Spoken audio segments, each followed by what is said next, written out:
happening, everybody? Welcome to a special Sunday edition of Monday Madness. I'm out here right now. We're out here to talk to Mr. Jason Lenox, and we're going to talk about the final day of his project, his campaign, Lords of the Cosmos, Issue 2. And yeah, man, we're just gonna do this. We're gonna have a good time. That's how we do it. So, without too much further ado, I don't know why people say that.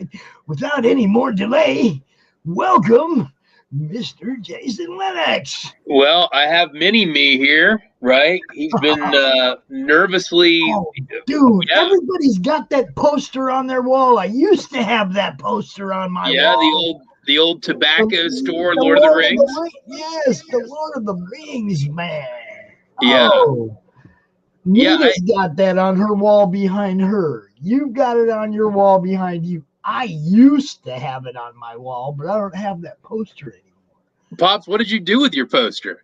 I put it on a wall. I was living in Philadelphia, I think, at the time. Or not Philadelphia, but Pennsylvania. And I put it on the wall in the place I was staying at, and then it just didn't feel right to remove it when I left. Okay. Like it belonged there. It had a home. She was a fan. She's good people, so hey, what can you say? You move on. You move forward. What's up, Mr. William? I see you out there watching, brother. How you doing, man? We got a few people watching. I'm glad because we're up against some stiff competition tonight.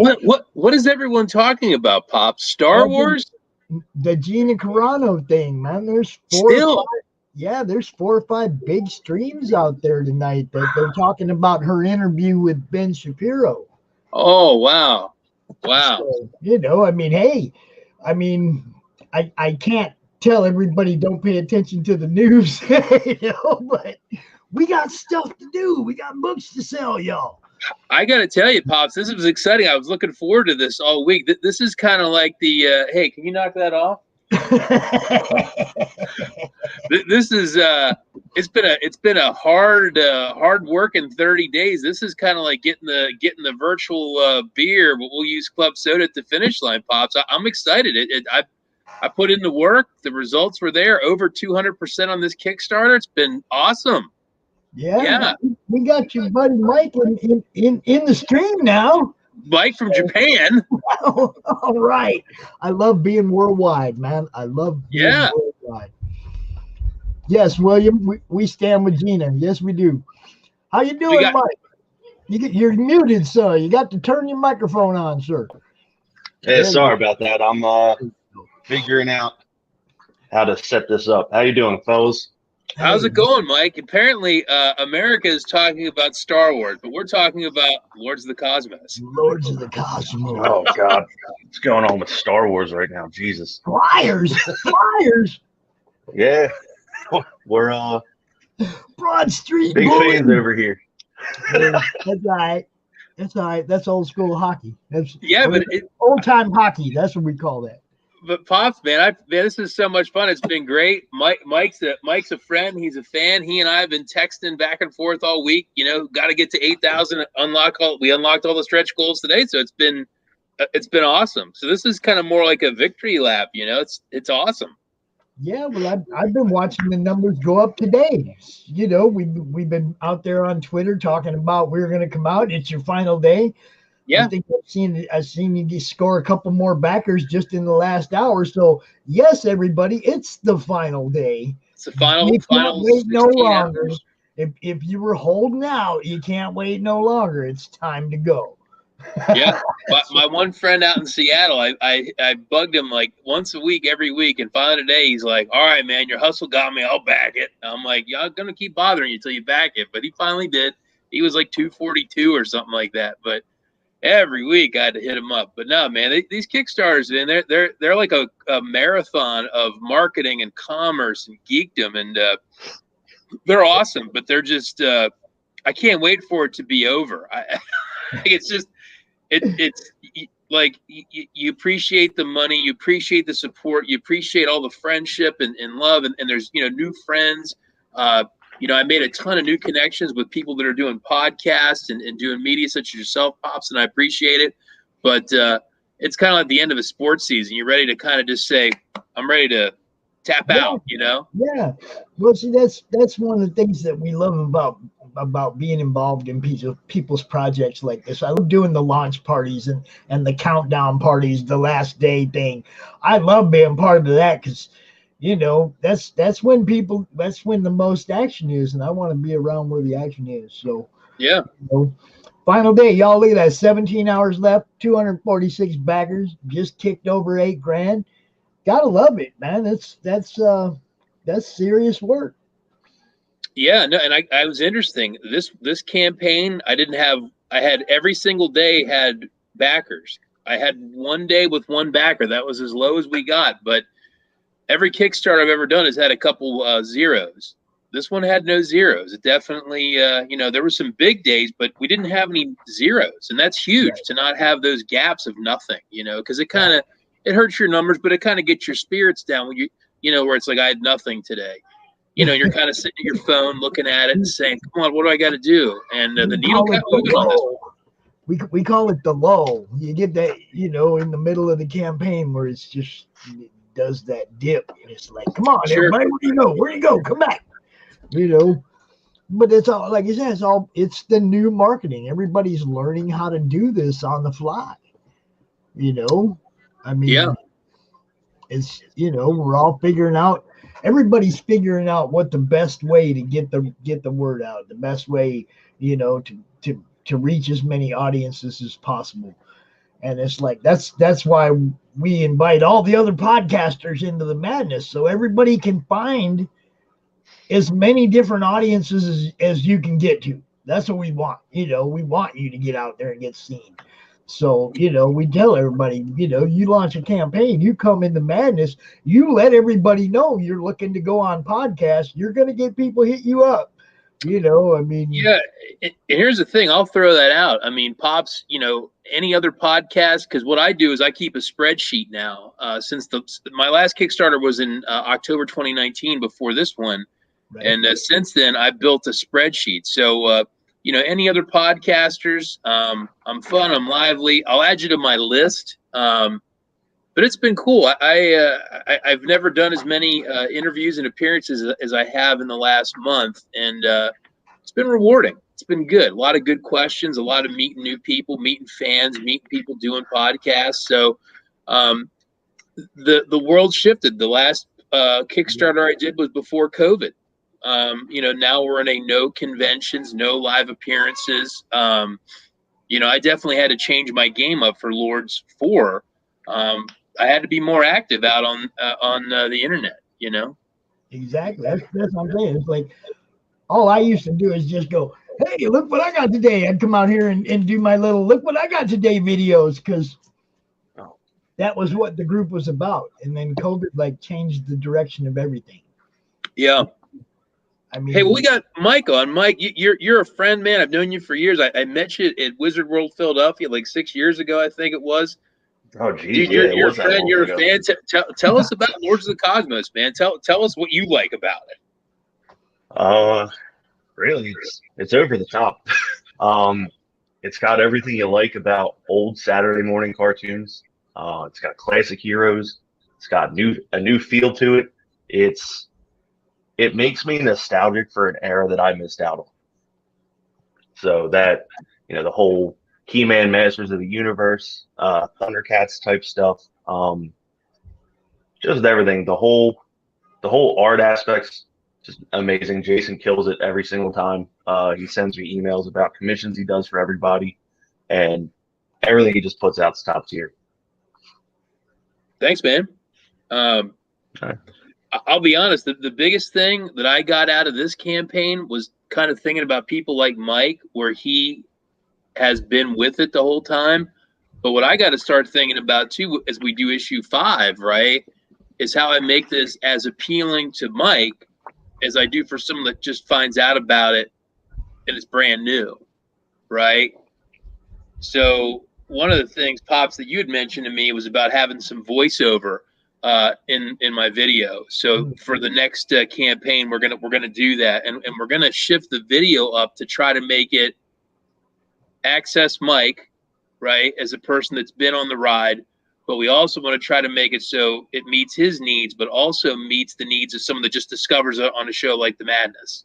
Right. Because when you start to hit issue 5, number one, it's a good thing because you've lasted that long doing it, but it's also a little bit of a negative because you have to be able to catch new people up. And that becomes, it's a good problem to have, but like, how can you make it equally accessible to the existing fans as well as appeal to the new people, and to not make it scary or difficult to deal with? Yeah. Let me ask you, how many pages is it? This book will be a 40-page book. Okay, so you're going to, after number 5, I assume you're going to go for the trade? Go for the... Yeah, I think that'll be kind of on the horizon. It might be to issue 6 till we do a trade, but something like that. Yeah, at some point there'll be a trade. Because, I mean, there's people that like to buy them in the book. There's people like me who are more the floppy collector. Mm-hmm. I mean, it's like, now's the time where you get to cater to everybody, to all the different types of fans, the PDF fans, the floppy fans, the graphic novel fans. I mean, you get to cater to all of them now, and you get to create the campaigns. You get to build them yourself, and you get to make sure that you do cover every aspect of your fan base, mm-hmm. and it's like, that's definitely somewhere. I mean, I'm a floppy guy. I like to be able to get each individual, I want number 1. I want number 2. I don't want them in a book with 1 through 5. I want number 1 because I'm the collector. That's the way I you grew up. Yeah, I want it from the beginning, always. So when I look at your campaign, I see that you can get 1, 2, 3, and you can still get those, right? That's correct. That's where even if it's not first print, those are probably gone now, right? That's an interesting question, because I've used a boutique printer, and I had a guy write me about that, and he said, do you have first printings available? And when I was doing the very first printings of Lords of the Cosmos 1, I was using just a small printer in town. We were only doing 20 books at a clip.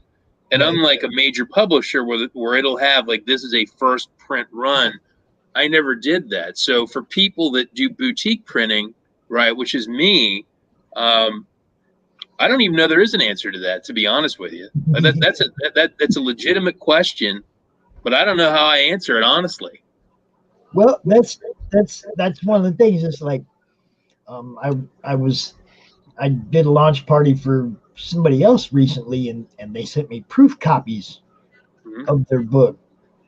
It's like it's the first printing, but it's the first printing before editing. He just wanted to see how it would look, and he got a few copies printed up, and then he used one of them as an editing copy where he scribbled all over it. But he ended up sending me a pristine copy and that editor copy mm-hmm. of his books. And I'm like, I'm just kind of blown away. It's like, I just wanted one of the first print. I didn't mean I had to have one of the proofs. Right. But hey, even better, bonus for me, right? But that's the kind of stuff I'm talking about. It's like that first printing. Now, if you didn't change anything and the print is the same, it's still pretty much the first printing, right? Yeah, no, and I mean, Mike, you collect a ton of comics. What do you feel? How do you feel about that question? I don't know. I feel like it depends. I think a lot of it is, you're right, it's all small batch. So each issue is still going to be, I feel like hold its value, so to speak. Mm-hmm. But like, if you look at like mainstream comics, it definitely depends on what you get as a first print, Like, it could be a trash story, but I feel like once you get more into boutique stuff, each book is still gonna, carry its value pretty well, mm-hmm. or at least in my mind, it does. Yeah, well, I mean, there's a lot of these crowdfunding books we're spending enough on that they better hold their value. Right? No, and that's another thing. It speaks to Lords of the Cosmos is that it's a high quality book. It's high quality materials. Um, it's I've had I think I own every book that Jason has done, and they've all held up really, really well. I take them out every now and again just to thumb through them, especially the art books, which he did earlier on, and they're awesome. But yeah, no, they're still high quality. I think I have like one or two art books that got dog-eared, but that was on me. But other than that, now the covers are super high quality. The pages feel really nice, and it's definitely a solid construction that you're gonna get. Yeah, That's a big team, bro. it's a lot. Some people did a lot, some people did a little, but it's a lot of people in the book. I mean, that's a big team. I don't think I've ever seen a team that big for a single story that wasn't like an anthology or something. The book really is an anthology that pops. There's 4 stories in it, right? Okay. Yeah. So it's 4 stories about Lords of the Cosmos. So yeah, in all fairness, this is an anthology.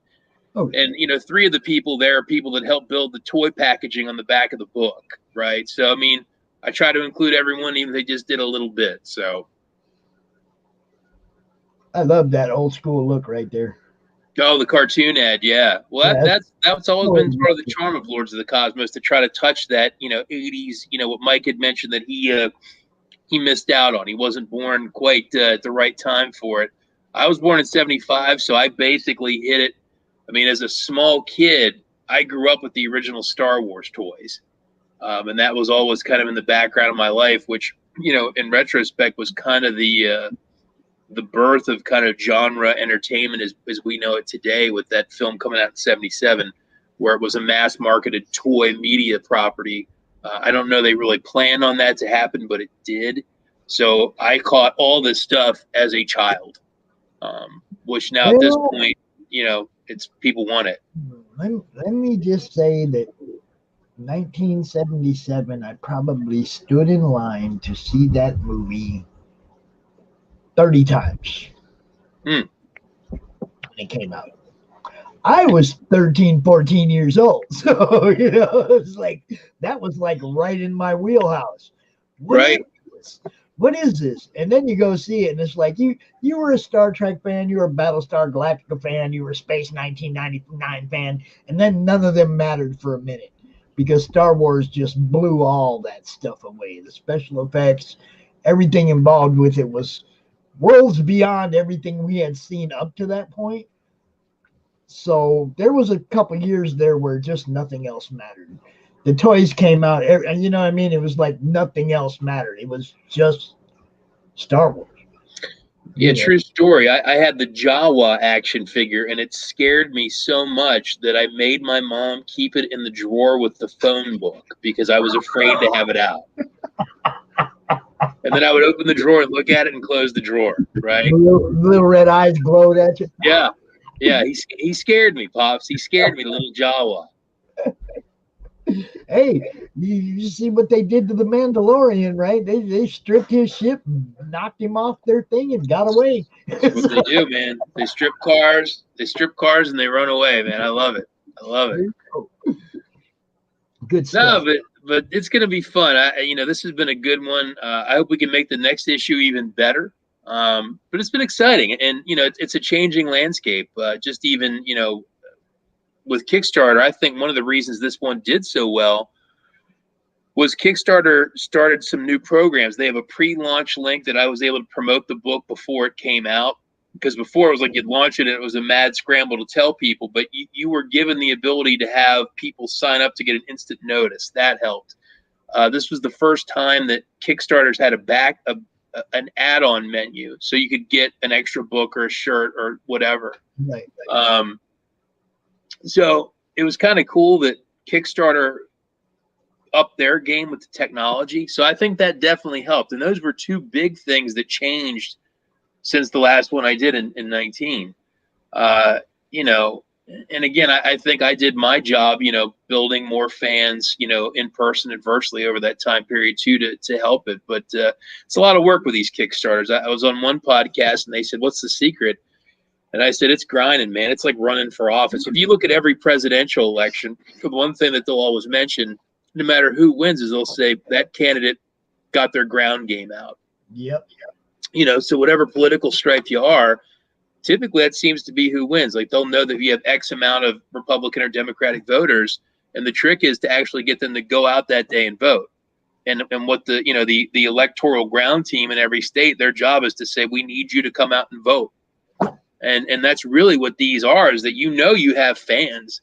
And I spent a good bit of time during this campaign going through the data on the last couple to say, hey, I see this guy was in this one or this girl was in this one, but she didn't give this time. So you make it a phone call or a text or an email to say, hey, sure hope you come back. And I think what was it? Was there something about the book that you didn't come back for? Some people just got hit hard last year.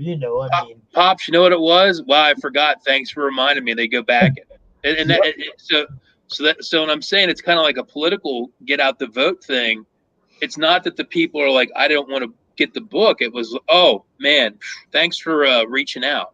So I think a lot of these things being successful, it really comes back to that sweat equity of like, you may have to email people individually to a point to say, hey, Joe, where is your support this time? I sure hope you can come back out. My wife, Crystal, teases me. She goes, why do you do that? I'm like, because that's what you have to do. And again, if your job was to get the political parties' votes out in Ward 3, a lot of it's going on doors and saying, are you going to vote? Calling people, hey, you're going to vote next Tuesday, right? And that's really what it's all about. And that's been that way as long as there's been elections. So I mean, it's just get off your butt and get out, get your vote out, get your registered voters out to the polling place on the appropriate day and time. And a lot of work and a lot of reminders, but the numbers paid off, because the most I ever raised on a Kickstarter was about 4,700, and I think the most backers I ever had was 154. Right. So this has outstripped both of that tremendously. And you also have this other web page or website where people can go check stuff out that you've done. Mm-hmm. That I was looking at as well. That's what's going across the ticker right now. And it's like there's a bunch of art and cool stuff, and man, lots of stuff. It looks like I don't have time to look at all that right now. I've been populating that website since 2011. I think there's like 760 entries or something ridiculous on there at this point. It's a ton. So yeah, after you check out the page where the campaign is, you go check out this ticker going by at the bottom right here. There's a lot more of what this dude's got going on. It's impressive, man. I was looking earlier. Like I said, I didn't have time to look at everything. I was like, it's a lot right now for Lords, because it's an anthology. We have the main story that I got to get back to working on for issue 5, but we have 6 other stories that are in various stages of being written or drawn right now. So we are basically working on stuff that'll be in issues 5, 6, and 7 for the smaller backup stories as well. So I mean, it's by no means like static. There's been work going on during this campaign for stuff that's not even in the campaign, and we actually have one full 10-page story that's done that we thought we were going to use in this book, but we didn't. So it's just on hold to when we want to shove it back in where we can use it. So I mean, we have more to come, and that's exciting. Well, check this out. I'm going to throw this at people. Here we go. Do you like planet-destroying cybernetic mutant death skulls? Yes. Okay. Do you cheer when humans are transformed into acid-spewing mech fighters? Yes. You're a good psychotic talking sword every now and then. Now you've got my attention. Do you love World War II battles but wish there were more giant war turtles? Come on, y'all. This is a pitch. See, you ask the question that makes them go, huh? And now either they want to know more, or they think you're freaking nuts. But either way, they turn it off. You either get that or you don't. I think it's pretty black and white, where either that appeals to you or you think it's stupid. Oh, dude, that's what I mean. Either you're lost right from the get-go, or you're like, and then like I said, the third one was mine. a good psychotic talking sword. Yeah, you got me. Okay, let's go. Yeah, you know, and that's a 4-page story in the book that we brought on the main hero's sword as a character, and there's the sword plays a part in the main story, and then we have this little side story that's 4 pages where the sword gives its origin story, and you understand why they find it where they find it in the main story. And the sword is probably one of the most interesting characters in the books. It's a pretty unique point of view. Its stance is it wants to kill people at all times because that's its only thing it can do. And when it's not being used to kill people, it's angry because it wants to kill. Because what else would it do? It's a sword, right? So that's all it wants to do. And it's killed prior owners by tripping them and fouling up their activities if it didn't feel they were killing enough. So that reminds me of what is it?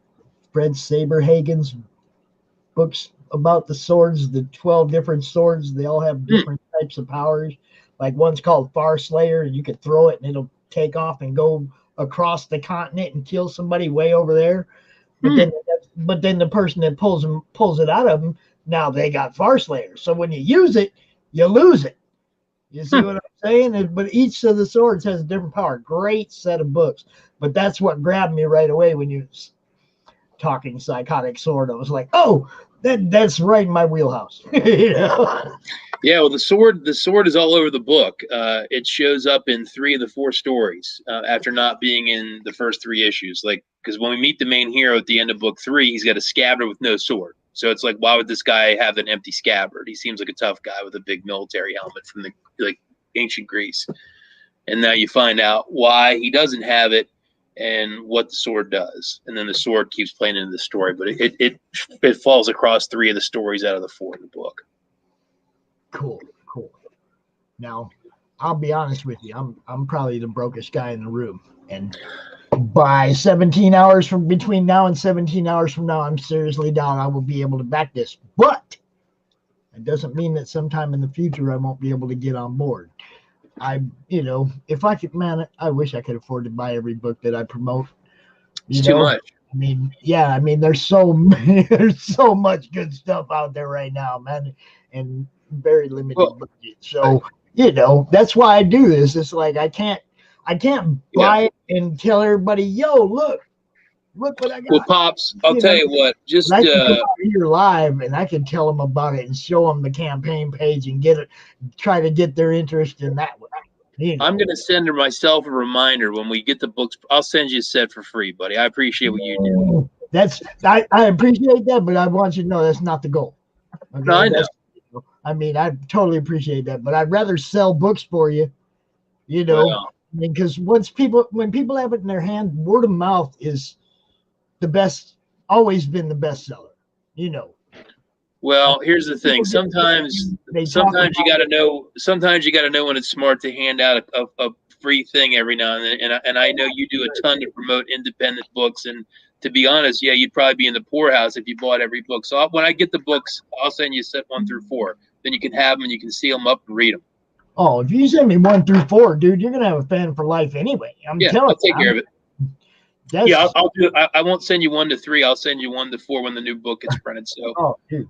I totally appreciate that. Yeah, I'll put it on the list. I got 2 other people that I got to send free books to. So here's a gripe, right? So in this book, Pops, we have a letters page, and I've been scolding Mike. No one sent us a letter. No one sent us a letter. Like from previous readers, Well, it could be anyone. It could be a previous reader. It could be anyone. But we've got a letters page with no letters. Well, I haven't read it yet, but I will send you a letter. You can send a letter. I will send you a letter. I will. Scroll down. If you scroll down, we even have a little thing in the Kickstarter to say emails. We have an email address just for letters, and I check it like once a week. No letters. It's killing me. We will send I'll you write you one. From the madness. Okay. From the madness. Not just from me. From the madness. We'll send you a letter. Yeah. But if Pops, I would love to send you some books because I know you'll appreciate them, and I know you'll read them and you'll love them and you'll put them where they need to go. So we'll get you some books. This is what I'm saying. When people get it in their hand, then word of mouth takes over. Mm-hmm. Now they're telling their friend, "Yo, did you see this one?" And now their friend's going, "Oh crap, I've got to see them. I got to make sure I'm in line next time these come out or whatever." Word of mouth is still the best marketing tool that we have. It's never been beat. Here's the thing. I like social media and I like email. And I think if you look at what you'd call like a scale of communication, like in person is still number one, right? Now, it could be the most difficult, especially during these times when being around people in person might be somewhat dangerous.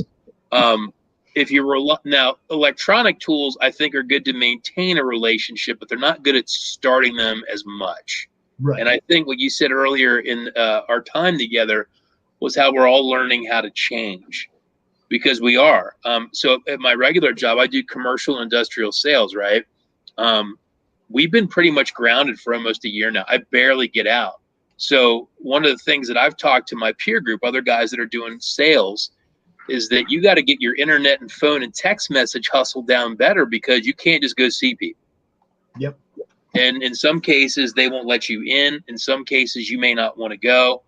I work in a really rural market. A lot of my customers were making fun of COVID early on.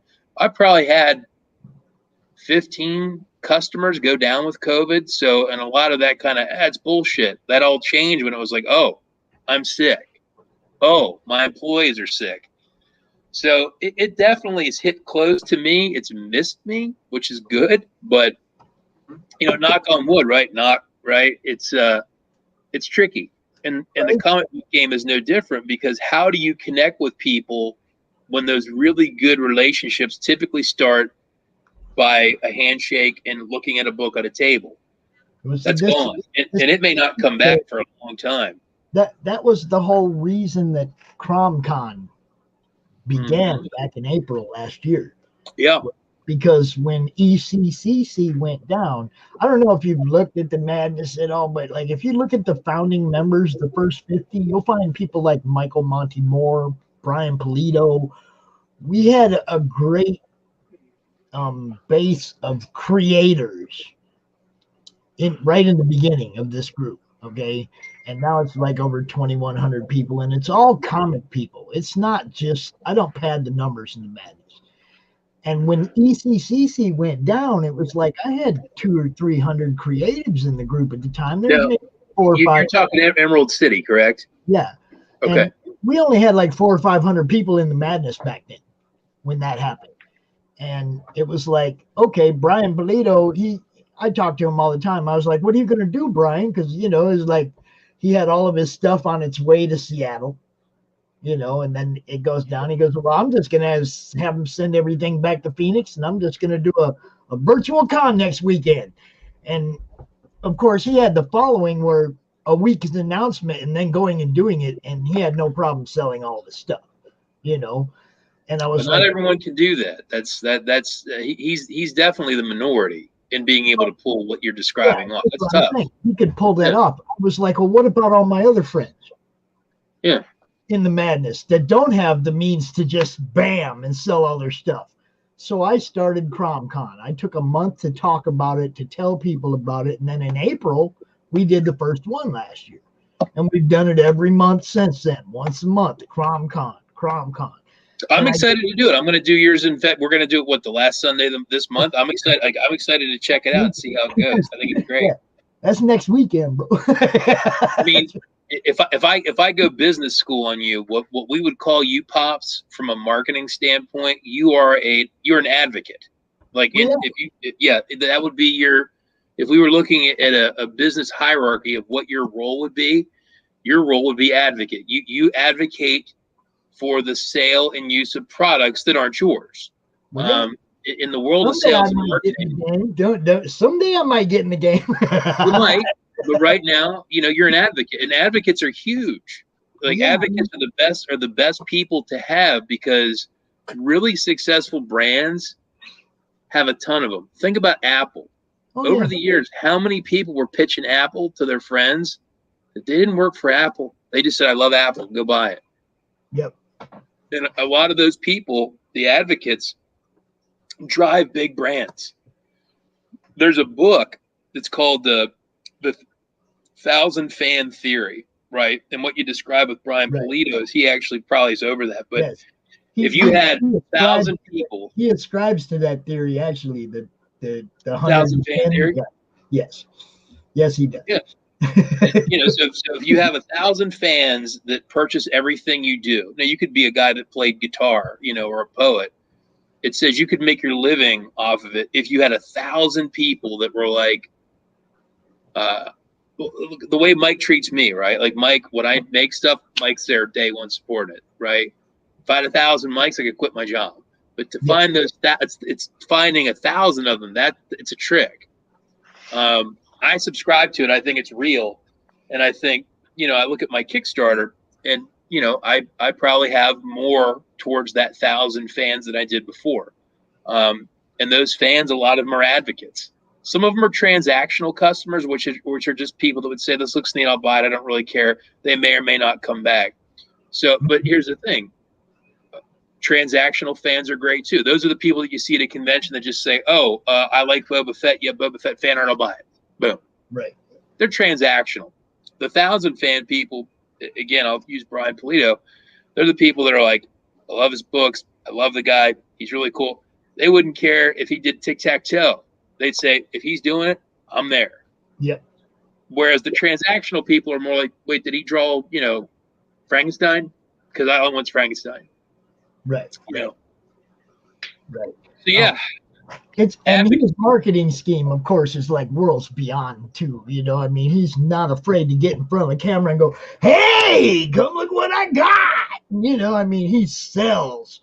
I mean, he's like just, hey, it's a great model. It's a great model. But like you say, he's got 20 years behind him of rabid fans that love Blade of Death and Evil Ernie and all that. So, this transition for him was a lot easier than every other indie creator, which is where what I'm trying to do came in. And I know people that are doing what I do at the 10th power. Okay. I mean, seriously, there's people that are doing what I do at a way higher level than I am. I'm just starting to scratch that surface and claw my way into the game, man, and build a following to serve you guys, Well, it's work because, here's the thing. I discovered you by trying to do more with marketing this book. So I took time to try to find people that were actively acting as advocates by being podcasters or Facebook group curators. And I put a lot of work to find the pops of the world. And I think I scratched the surface of that too. And here's the thing. So here, again, we got Mike with us. Now Mike's aware that you exist. You know what I mean? Like, and maybe he tells two of his friends. And really, it's no different than what I said about the political comment with, "Hey, make sure to go vote for. Here's our candidates." I mean, there's times where I've gone to vote, and there's certain offices that'll be like state, Supreme Court, whatever, and like I won't. I don't even know who to. I'll just usually write in someone because I don't even know who to vote for because I don't even know. Now in those cases, I'm at least there voting, right? But they don't. But if you're either not going or you go and you don't even who are we voting for? I don't even know, right? The party hasn't done their job, right? And in your case, you're the comics, madness brand. Like you've got to get out, find more people that would, because there's people that would appreciate you, but have no awareness you exist. Right. So the trick is how do you, find them or let them find you? And it's no different than Kickstarter. I mean, I have no doubt the greatest challenge to these Kickstarters, whether it's mine or someone else's, is that, the Mutant Death Cult, Cyborg, War Turtle, there are people that would love that. The biggest problem is there's too many of them that they don't know that I exist and I have no awareness. So you try to get that message out, and you could do something like we're doing tonight and have one or two people say, "Wow, that's the flavor that I want," and you might get two of the special advocate level fans because they just randomly stumbled into this, or not. You never know, but you have to be out there because you have no idea where they're at, and they don't know you're there until you stumble into each other and they say, that's the thing. Well, I mean, we started doing it on Facebook, of course, with the madness, and it's, October of 19 is when we started the madness. So it ain't been around that long, you know. It went from a, hey, look what we got group to a, oh my God, you know, everything's falling apart. How can we help everybody group? And then it became the grind where I was trying to get everybody exposure. The only way to get everybody exposure is to grow this group, to grow the YouTube channel, to grow the Twitter following. And it's like, yeah, now I put in time. I love to do it. Don't get me wrong. Sure. I'm having a blast. I've got to meet so many cool freaking people that if I'd have gone to a convention and paid to get their autograph, I'd have stood in line for an hour, got 2 minutes with them, and, you know, that's it. I've got to talk to these guys for hours sometimes since I started doing this, and it's great. No, look, we got Mike here, and Mike's a guy. He's a fan. He spends money. He buys stuff.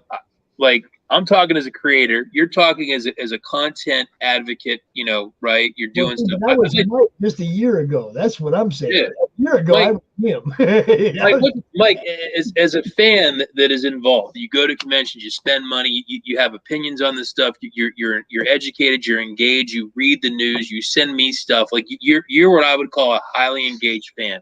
What do you think about what we're saying? I mean, I think it's the landscape of where everything's going. I'll be honest, I've been watching a lot more comic podcasts lately, not just the ones you're on, Jason, just wherever I can really get information. I don't really subscribe to the virtual con stuff too much, just because I usually miss it. It's a fact of timing, but I think this is the right track going now. I think it's a good way to engage fans. It's a good way to introduce yourself to new fans. It's a good way to get information out there, keep yourself current, and then, I mean, it's all about getting your name out, and this is definitely the way it's going to be for a while. And it's good that there's a lot of good, solid platforms popping up that are ready. Yes, that's what I like. At first, back in like April and May, you've seen a whole bunch pop up, but only a few of them have kept up the weeklies or the monthlies or whatever. It's hard.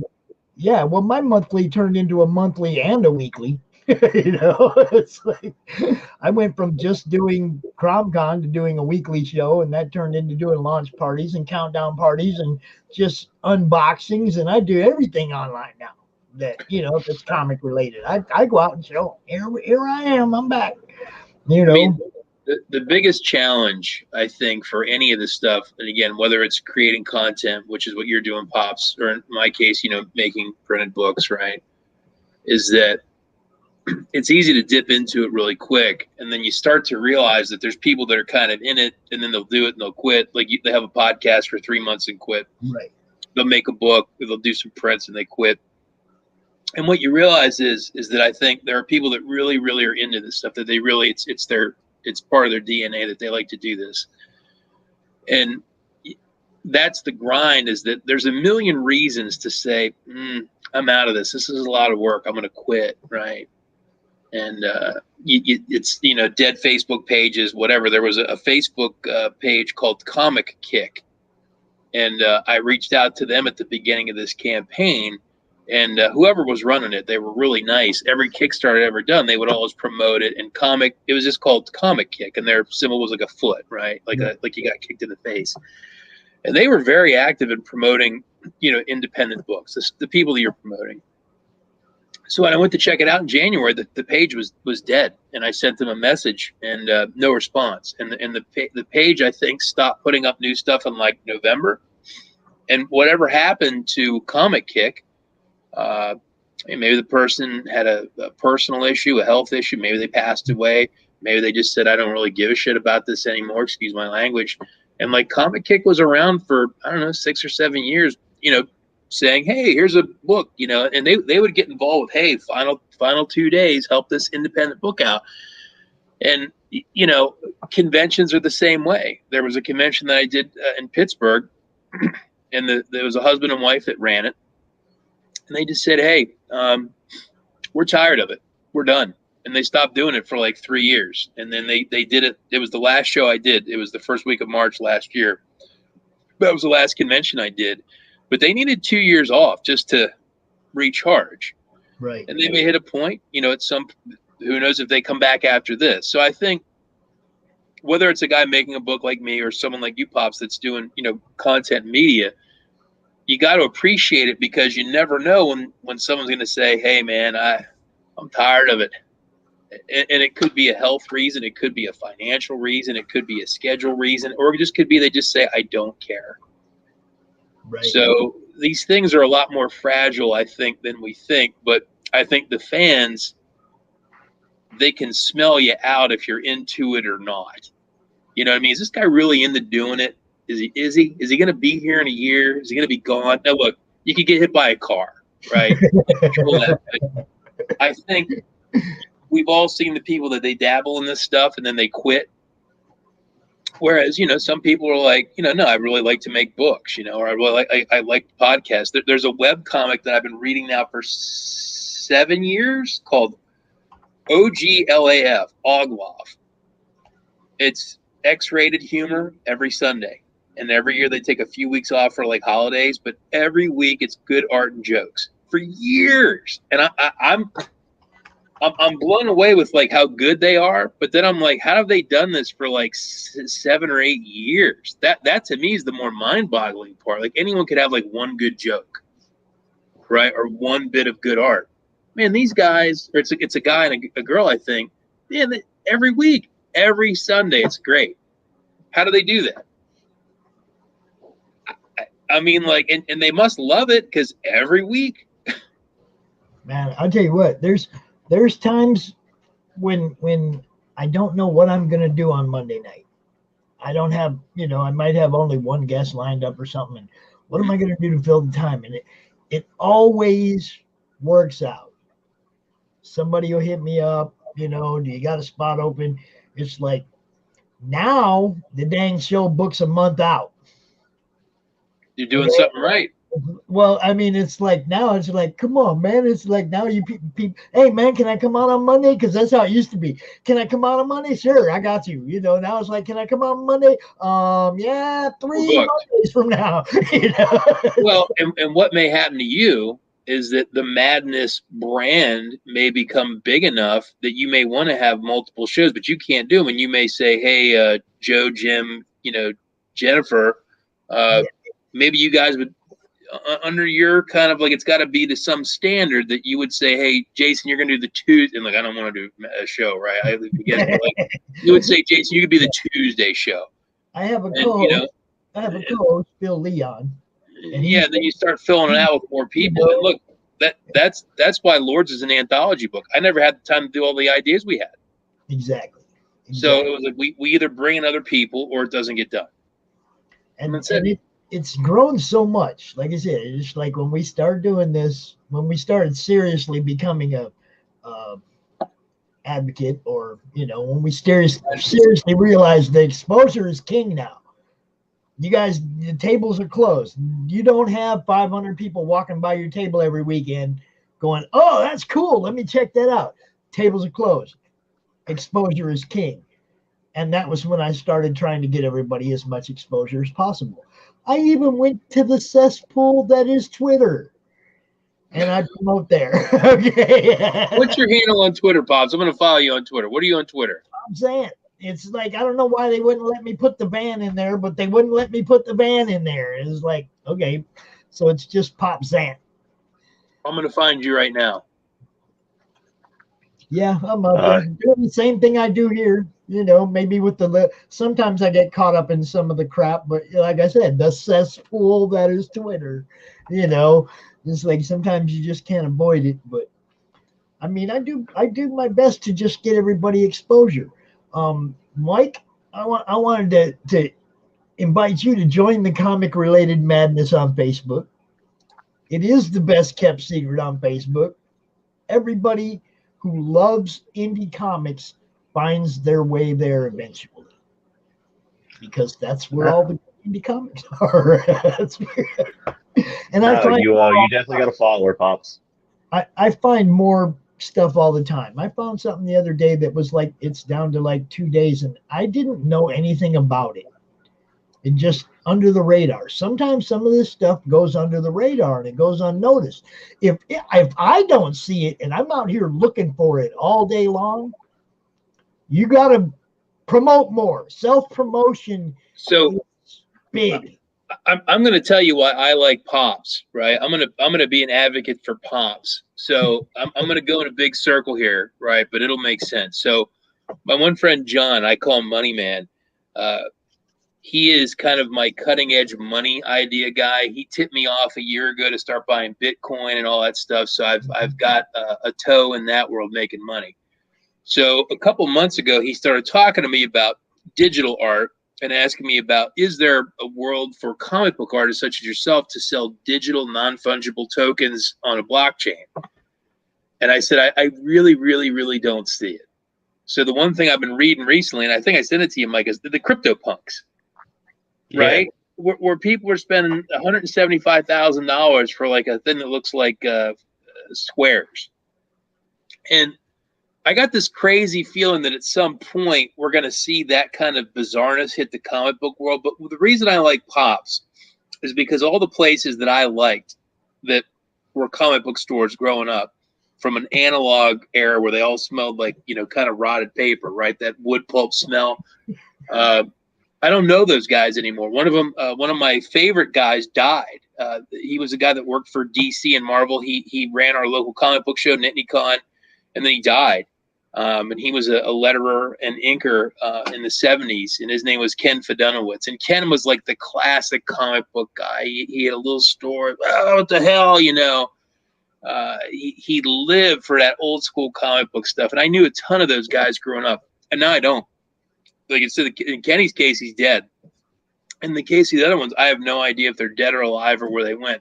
And what I like about Pops, and I like about his attitude and everything about him is that to me, Pops is that old school comic book store, like organic, like salt of the earth flavor that like I can smell what Pops's place smells like. It smells like old wood pulp. Right? It smells like old wood pulp, right? And like his hands probably got a little bit of ink on them, right? Because you like the old books where it still ran off the old chippier paper. And like I miss that. So as I talked to my money friend about digital non-fungible art tokens, and I'm just like, I can't wrap my head around people paying, $175,000 for a digital file of a face. And Pops, I'll send you this article. You'll throw up when you read it. It's terrible. It's called CryptoPunking, and there are people that are selling little computer arts for hundreds of thousands of dollars. Mike, what did you think of that when I sent it to you? I mean, so I've heard of it before. I think it's because we talked about it before, but the 175 grand was absolutely insane to me for garbage.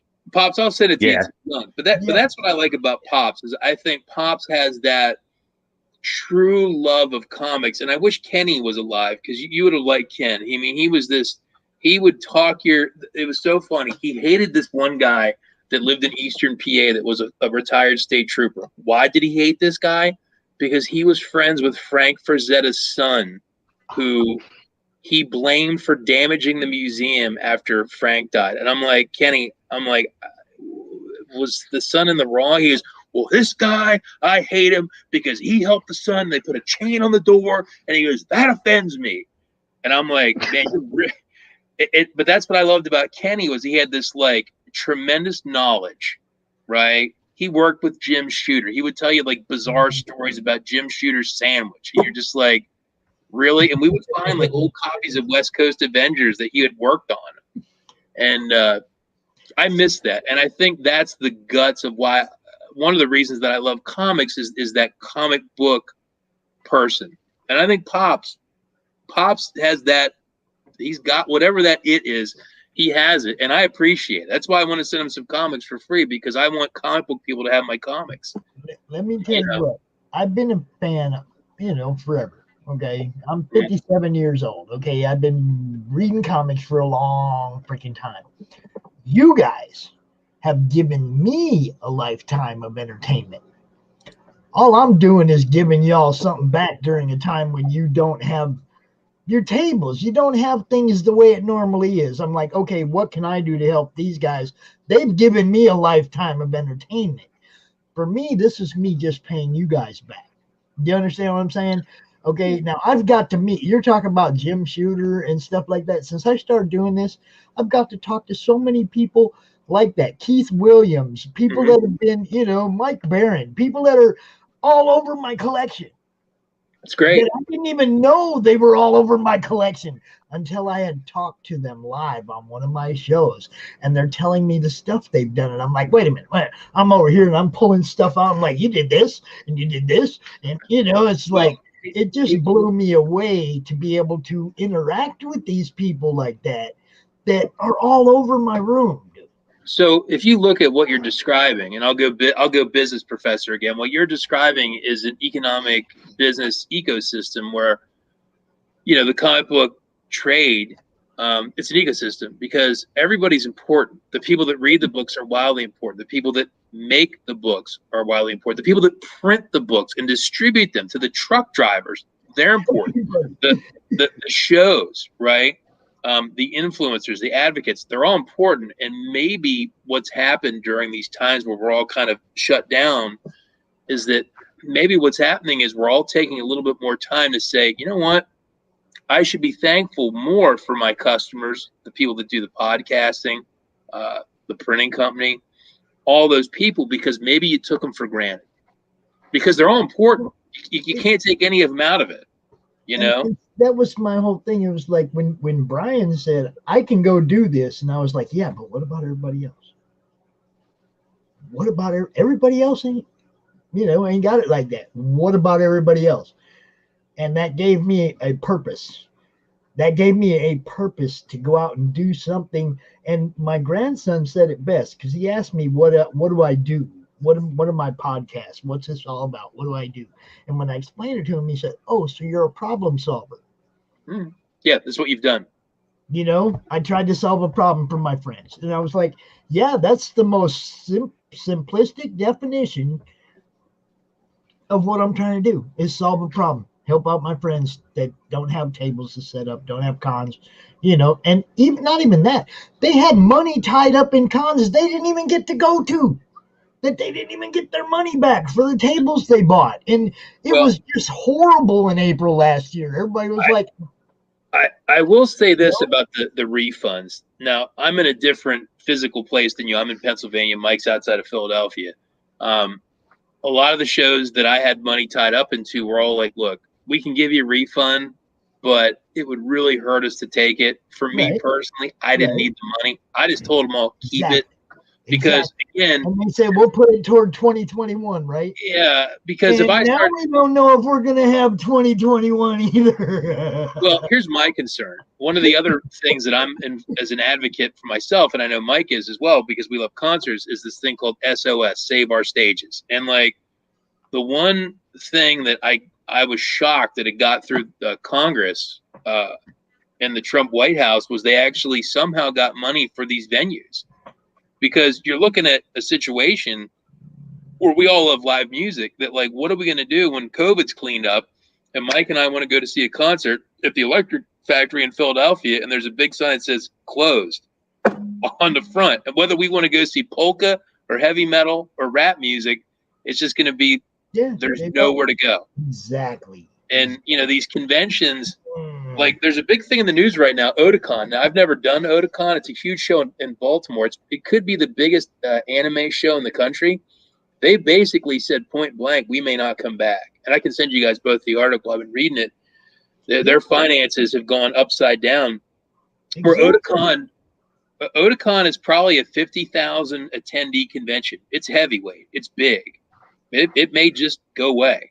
I'm looking at things like New York Comic Con. Okay, now if I had that kind of budget, I wouldn't try to do it all in one weekend. I'd use one building and I'd do genres every weekend all summer long. We got Star Wars weekend. We got, Marvel weekend. We got DC weekend. We got this weekend, that weekend, horror weekend, wrestling weekend. Every weekend, New York Comic Con's putting on a smaller venue con. They could have done this. They could do this. I'm just like, man, if I had that kind of budget, I would have never stopped. I'd have done as small as I had to do, but I'd still have been doing something for my people, for the people that have been making my con famous for decades or whatever. It's like I'd have done something. I think the fear I have is that those things don't come back. Like, what if New York Comic Con can't come back? It may, I don't know. But at this point, may not come back in a huge scale like that. They might have to scale it down to smaller shows, a different show every weekend. Like I said, I'd already be on that. I wouldn't be waiting to find out if I'm going to have to do that. I'd already be doing it. As soon as they open up a small venue, I'd be like, okay, we're doing this. Well, a friend of mine said, well, how could Otakon, and I'm going to send you this Otakon article. They said, how could Otakon go out of business? And I said, dude, you have no idea what their finances are. They could be in debt. They could have misspent their money and needed to have that. And look, I have no idea, but I'm just saying, I'm sure they had a lot of money, but what were their obligations? Like, they may be in really bad shape. I just sent you guys both the article. So, like, I have no idea. So I don't want to present that as, like, some truth. I mean, who knows? But, the small conventions may be the ones that are better off because they got no overhead, where it's just we rent a hotel ballroom and have a show for a day. Those may be the ones that's, like, almost like cockroaches surviving an atomic war, right? That if Mike rented a hotel ballroom and had 20 tables and people came for $5 for 6 hours, he might be fine because he's got nothing in it, right? Right. We're gonna have Mike Con in Philadelphia, Mike Liverati Con. Yeah, we're close. Hey Jason, I'm actually I'm cutting out over here, so I think I'm gonna make an early exit. But thanks for having me, Pops. Yeah. Definitely, thanks for having me. I'll make sure to join the madness. Join the madness, man. It's old school. I'll be sure to do that. All right, fellas. You thanks, be Mike. safe. You have a good one. All right. And I got Mike James Bankston in the chat. How you doing, Hi, Mike? Mike is a super backer. Great dude. Love him and Trish. They kick it with us a lot. They're advocates. Yes. They are very big advocates. And they appear on some other podcasts too. It's like they're regulars around the podcasting scene as well. The circuit. I'm trying to get, my Facebook will not show me who this is. So I don't know which one of you over there. I don't know if it's Rich or Lucifer or I'm not sure who. It could be Glenn. It could be Dave. There's so many good people over there. Thank you, UK user. Yeah, we got a whole bunch of UK people that are part. I mean, I don't know if you saw CromCon Europe last month, but we had a whole day of just UK people. It was Pops, pretty awesome. What is your favorite comic book from the UK? Comics Unlimited, of course. I mean, like, is that a book? Yeah, that's Glenn B. Fleming. Okay. Yes. I think okay. See, I said the right one, dude. Okay. I'd say mine is Judge Dredd. Like, to me, I love Judge Dredd. He still kicks it for me. I still love Judge Dredd. Well, I mean, I like, what was it? Crikey was good. Mm-hmm. I mean, it's like, when I started doing this, it exposed me to so much that I didn't know anything about. Mm-hmm. I mean, I got, like, talking to Glenn, this guy right here, Glenn B. Fleming, is Comics Unlimited. Okay. And dude, just talking to him, all his stories, he got to hang out with Kirby, I mean, he's got stories, been to Easter Island, all, just everything, man. I could talk to that guy for hours, yeah, and comic war stories. Oh yes, and he's got regular war stories too.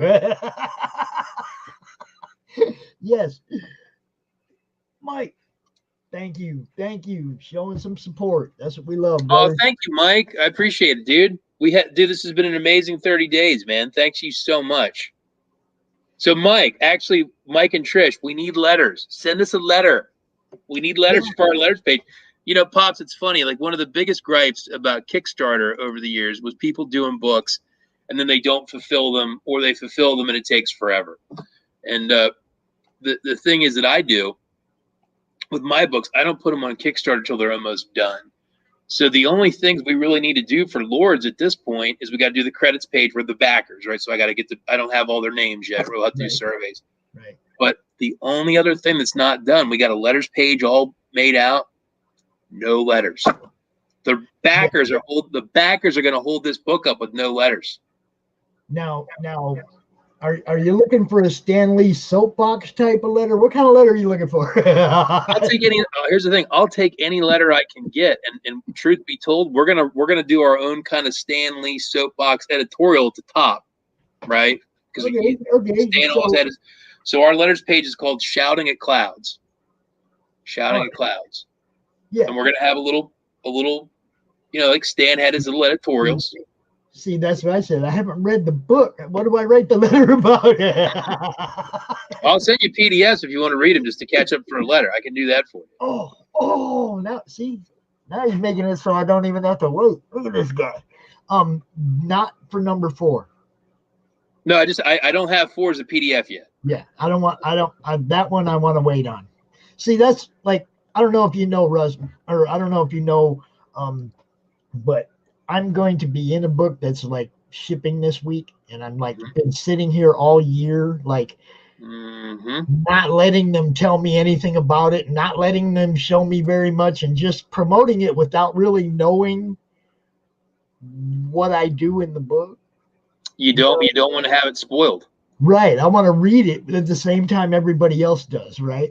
So before I forget, I'm going to send Mike and Trish and you PDFs of 1 through 3 right now. Yeah, that's what I'm talking about. I don't want number 4 because I want to catch that the same time everybody else does. Yep. And here's the thing: I would never do that because I'm a stickler. I like to, roll that out at once. If the older issues you can have, I'm going to send them to you right now. I just sent it to you. Cool. That's excellent, dude. Totally appreciate you, brother. Hey, well, I can't yell at you for writing letters, and then you don't have the material to do it. So, right? We want letters. Well, see, I could have wrote the letter just based on talking to you. That's why I was asking. Is just as long as it's Cosmos and comic related, we'll get the letter. Yeah, I'm still going to send you. Here's the thing: I'm still going to send you physical books because you appreciate that. But you have the PDFs now. You can actually read and write a letter. But I'm laughing because the backers. It's like, hey, backers, you're holding this up because you didn't write letters, and I got a blank letters page. So it's exciting. It's exciting because I want to get some letters in it because we wanted to have. I used to love reading the damn letters page in books I like. Yeah. Letters. It's old time. So we're trying to do the book full time.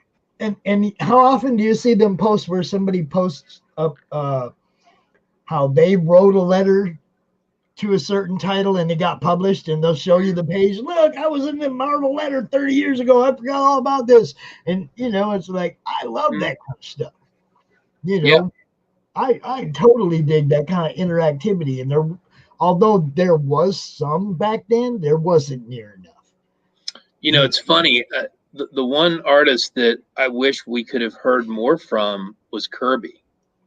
Like, Kirby's the one person I want to hear what he thought, but yet because of when he lived, there was just less interactiveness, right? I would like to hear what Kirby thought all the time.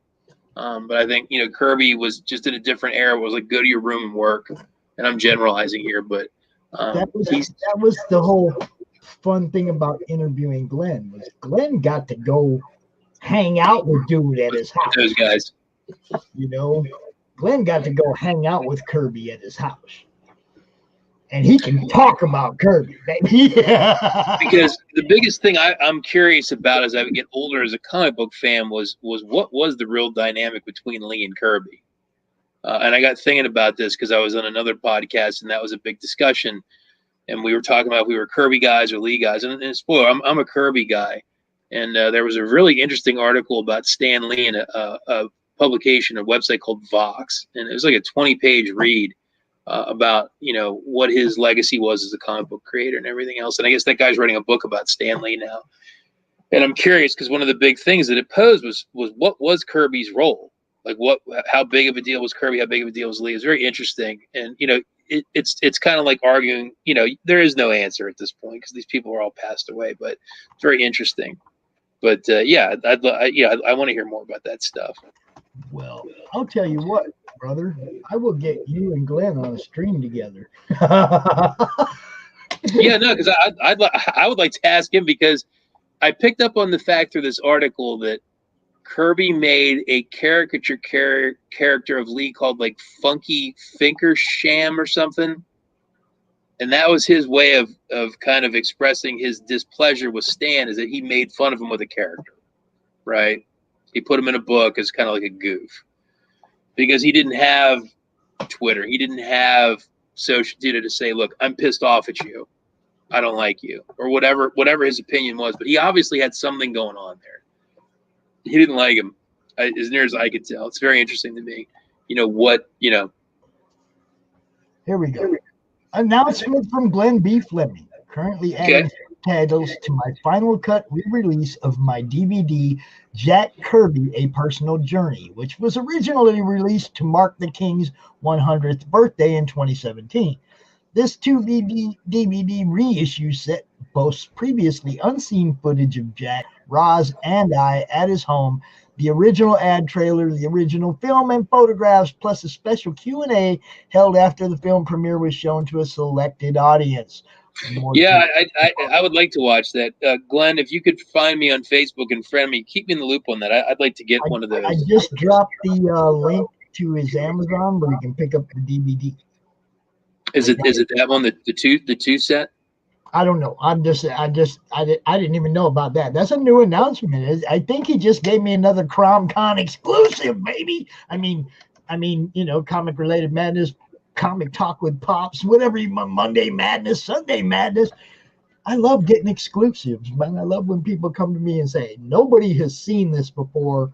I'm showing it or telling people about it on your show. We live in a world with some amazing documentaries. There's 2 documentaries, Pops, that you may I'll tip you off to 2, and they've been out for a while.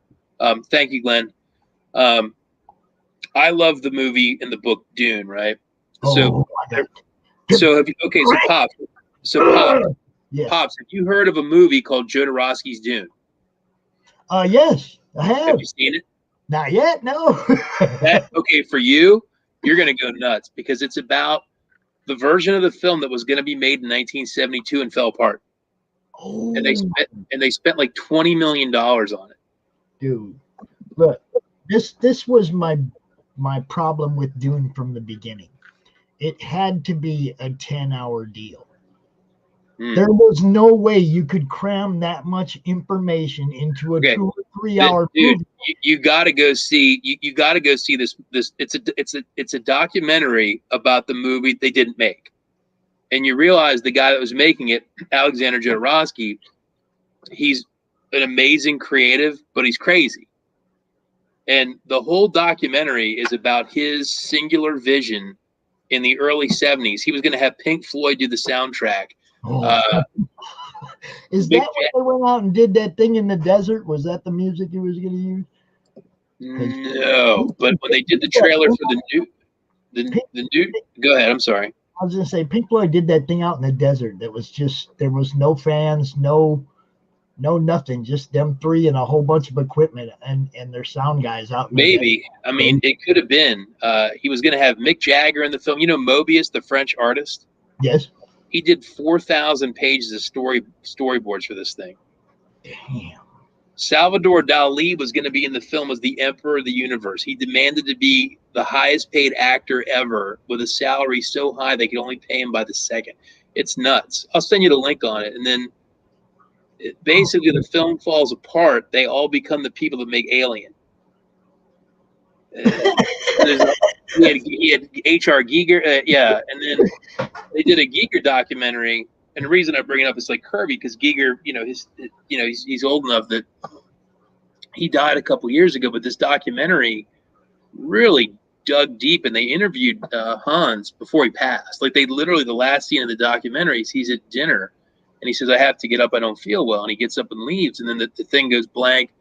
And then they say like 2 days later, he passed away. So you basically, this documentary, and that's called Dark Star. I'll send you the link on that too. It basically, you see the guy really up till he dies. And he's a fascinating person. He's got a lot of great stuff to say. They're both amazing but Jodorowsky's Dune, man, you'd love it. It's so crazy. It's a crazy documentary. Those are some of my very favorite books, man. I mean, all the way up through the stuff that Kevin Anderson and his son are doing. You know, I mean, House Atreides, all that stuff. I've read it. You know, I love all of it, man. So the guys that made Jodorowsky's Dune out here, right? He refuses to see the David Lynch movie because I won't see it. I don't care. Well, you know, I mean, they're gonna do what they do to everything. Mm-hmm. I already heard that they're like the female Stilgar or something, and it's like whatever. Yeah. You know, it's like everybody's got to try and poke holes in that ceiling they think is up there. Just do the stuff. Just do it. I mean, the way it was written. I mean, you know. I see that like Glenn's got another paragraph. Kirby, Variations on a Theme, 120 full color pages. It's $15 Euro.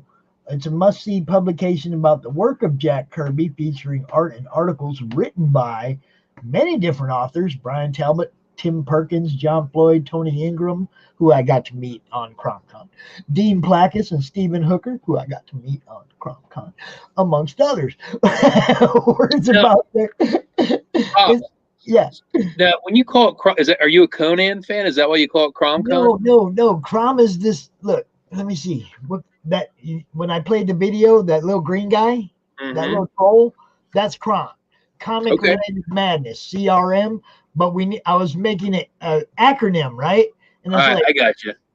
What am I going to name our little troll? So we went in the madness and we had a poll, you know, and we let everybody that was in the group pick the name of the little troll, and Crom was the one that they liked. So check it out. You remember Thundar, right? Oh yeah. Remember Ookla? Ookla, right? Yeah. You know why they called him Ookla? Oh. Because the people that made the show went to UCLA. Oh. and they said, well, how can we call him UCLA? And they said, well, let's just call him Ookla, and they just spelled it out phonetically. Ookla. You get it.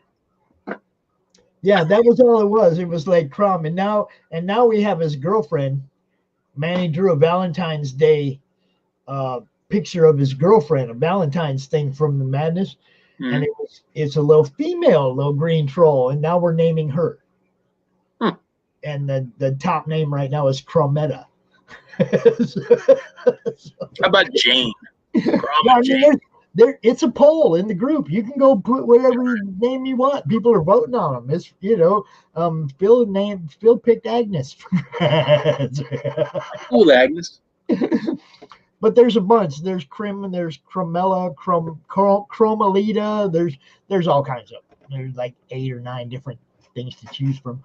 Oh, it's my friend, Sharky Gator. Sharky Gator. Yes, that's the young Miss Childress, and she's in the group. She's the artist that jams it out in the group, does a lot of stuff, shows off stuff in the group all the time. I love this thing. I love this whole atmosphere that has been created over the last year. It's like, as bad as COVID and all that, everything was, it's like it gave me a completely different life direction. You know? Well, you made something positive out of it. That's all you can do. That's what I mean. It gave me a completely different life direction. I sat here and I watched kids, and I collected comics, and every now and then I'd make a little video. Look what I got today in the mail, and you know, it was like that was the totality of what I had going on. And it's like now I watch grandkids and influence them in the art world, and you know, do all this other stuff online, which they're all like totally behind too. My I grandson. got to be honest, man. Now that I know that you like Dune, I can't wait to hear what you think of that. I sent you that documentary. I can't wait to. It'll blow your mind, man. It's so nuts. See, he says so too. Always thought it should at least be 10 hours long. It's like that. There's no way you can cram up. Just trying to explain the geopolitical system in the universe is No. now. So Glenn in England, have you seen Jodorowsky's Dune documentary? If not, you should see it. You'd love it. It's great. You guys are both old school fans, so you definitely, the documentary's nuts. Yes, I'm a huge fan. As a matter of fact, I seen something the other day where Bill Gates was drinking the feces water. I don't know if you've seen that article or not, but it was like, he's like got a big old thing that's recreating, or reclamating the water. Mm-hmm. I said, shit, this dude is still sued. Just get him a still suit. Let him drink his own poop. Oh man. That's where he's going, right? Pretty soon he's gonna have us all wearing still suits, drinking our own pee poop. Doing something. Yes, he wants to see that. Yes. And for Mike, he said 2020 changed the way he collects. It opened up the Kickstarters and the indies way more. And to me also, Mike, for sure. Basically the whole madness thing. Really. Well, if you think about this, Pops, right? Like one of the gripes that I've had at conventions for years is that the most lucrative thing you could do to make money at shows, for the most part, is knock out fan art. So you have people that would come to these shows and take a ton of money out of the room saying, I'm going to draw Groot, Black Panther, and whatever's popular. And those people would clear a ton of money out of the room.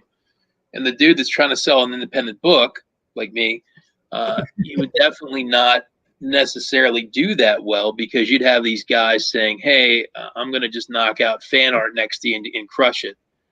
And the one thing that's happened during this time of closure, you can't go online and say, hey, I'm going to go just sell prints of Captain America. You can't. Yeah, that ain't going to fly on Etsy, which is the big platform to sell stuff online, or Gumroad. There's a bunch, Big Cartel. They're not going to let you hawk copyrighted IPs, right? Right. So the guy that made his nickel off of basically pirating off of major IPs, he's screwed, because he cannot come online and openly sell that stuff. I'm not saying they can't back channel some here and there, but not like it was at conventions where they could just roll in and throw a big damn wall up and just say, hey, here's everything that's popular today. But you know who's still standing is the guy that has his own IP with a Kickstarter.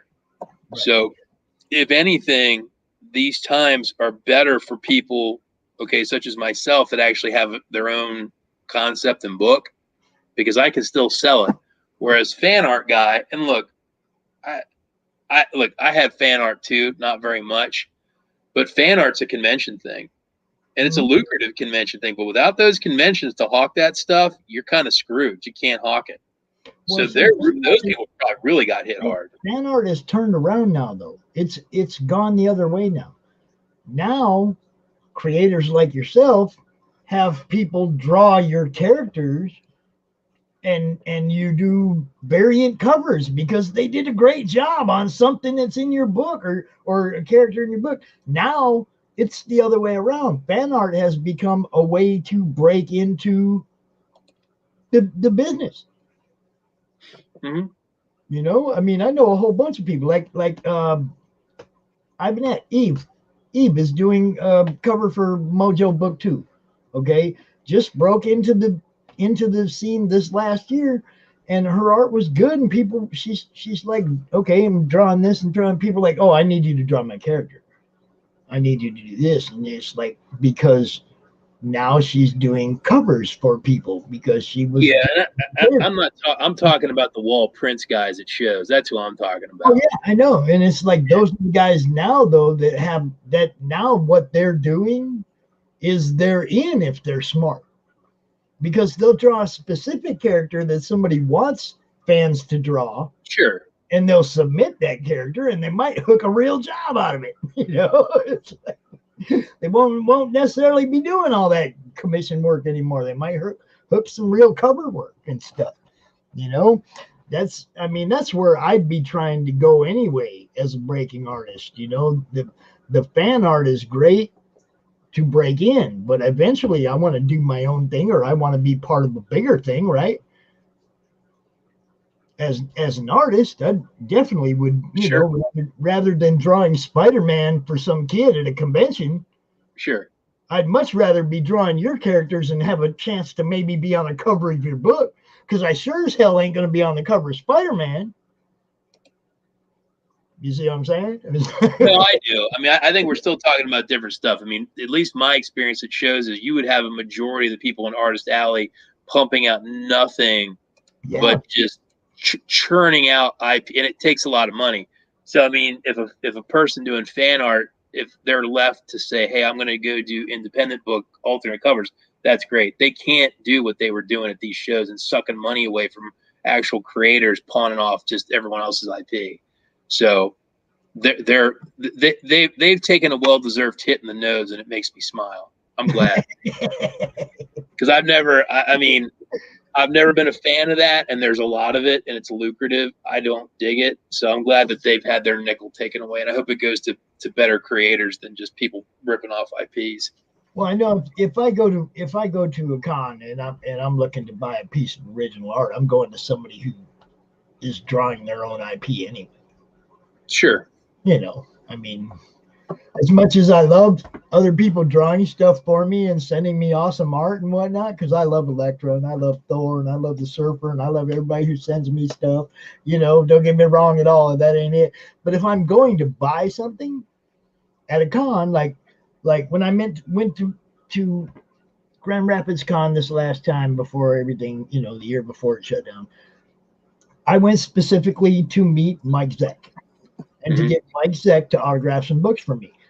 Everything else after that was icing on the cake, whatever. That was the reason I went. And I got so lucky because we pulled up on Mike Zeck's table and there was nobody there but him. And we got to talk to him for like 20 minutes and got him to sign I got him to sign my Chuck Norris book even. Chuck Norris, oh my God. The Karate Commandos or whatever, #1. Yeah. I even got him to sign that. That's what I mean. It's like usually you go to a con to meet somebody, you stand in line, you get 2 minutes. Right. I got lucky. There was nobody around. Me and my son and Randy, we got to sit and talk to dude for like 20 minutes. It was awesome. God, he signed everything. It was so much fun.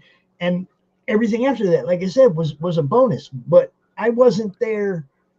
Like when I'm walking down that Artist Alley, I'm looking and it's like, okay, let's use Adam Fields for an example. If I walked by his table and he was drawing Gambit, or let's say drawing Poison Ivy, this is his work. Okay. Let's just say that I'm walking by and he's drawing that, but he has an IP of his own. He has his own books there and whatnot. And I'm going to be like, oh, I want you to draw your guy, this Prowl guy right here. I want you to draw him for me because that's his. You know what I mean? I wouldn't ask Adam to draw something else for me now that I know who he is and what he's about. It's like I'd want his own IP. What I did have him draw for me was a retro Action 1000. I wanted a retro look of Action #1 on an Action 1000 blank. Mm-hmm. Only I didn't want him holding up no old car. I wanted him holding up something new, something modern, but I wanted it retro look. So I ended up with Superman holding up the Vikings bus. Nice. It's definitely unique, it's one of a kind. It was and not only that, but dude hand delivered it. He brought it to like a group meeting that we had down in Elkhart, Indiana. Mm-hmm. And he lives in Ohio and he drove it all the way there. And he hung out there and did a bunch of, drawings for people. Real nice guy, man. It's like there's so many cool people in the industry that people don't even know about yet. Well, they always say the next big thing has been working for 10 to 15 years until you figured out he was there. So it's new to everyone, but the work's always being put in. So Yeah, well, he did a cover for Dustin Brunel's The Listener, the second book. He did a cover for that, and it's awesome. You know, and so many people that meet through the madness and collaborate and do networking and end up doing something together. I just love it. Every time somebody says, "Yeah, man, I met that guy in your group, man, and we're doing this," and I'm like, "Yes, that's what I'm trying to do: is build better community, build a better community." You know. Yeah. Yes. What do we got here? OA from the series creator, Dave. Yes. Naked Cannibal Campers. My co-host is and admins, the fellow admin of the madness, Phil Leon, does some colors for those guys over there. Naked Cannibal Campers as well. It's a huge community, and we're just trying to get everybody working together, man. You know. This though, you just got another hit. Cool. 247. Nice. Come on, man. 3 more backers. Get them to 250, y'all. Let's get to 250 backers before it's over. Come on. We can do better than that. 16 hours. I think we can do better than that, but I think we can do 250. I'm going to be pushing this thing all day for you tomorrow, too. I appreciate it, Pops. So, you know. No, I think, here's the thing. I was just hoping to get over $4,000. So where this has gone is just it's I had to scramble to put together stretch goals because I got caught so flat-footed. So live and learn. I'm humbled, man. It's a lot of love and support from a lot of people, and like I was saying, some of the people are people that have been there from day one, but there's been a lot of new people. So it's humbling to get some of those new people. And again, my biggest thing moving ahead with this is going to be to make sure that I'm as accessible to the new person as to the existing, because I think that's a different challenge than just saying, here's a book and it's brand new. So it's new to everybody. So now you have to, Mike, my friend that was on, how do I treat him, but also treat a new person with the same communication respectfully, because I don't want to turn off the new people or the old people. Have you heard me talking about what I call backer rewards? No. It's not a stretch goal. Okay, stretch goals are based on monetary gain, right? How much money like how many backers you have? I think was that it? Okay. Right. See, I encourage people to, like, say every 50 backers, randomly throw a piece of original art in somebody's freaking package. Mm-hmm. And tell everybody, hey, when we get to this many backers, I'm going to take this piece of original art, I'm going to give it to my wife, and she's going to stick it in somebody's package randomly. I don't know whose, and somebody's going to get a piece of art. And you say that like 15 backers before the goal you're trying to get to, right? If you're like at 260, you want to get to 275. When we get to 275, I'm going to do this. Because the money comes with the backers. The backers don't come with the money. Right. It's a churn. I mean, you'll every campaign will have an app like a per backer amount. I think mine's like $33 a backer. So every backer is $33. So if you got 10, if you don't encourage more backers, though, that money count doesn't go up.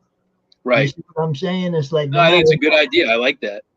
I like it. I encourage everybody to do it. Actually, I've done it for campaigns that I'm not even involved in. I've told that I've tried to push. Gone out live and told people, hey, if you get dudes like Blood of Gods was one of them, get them to 80 backers.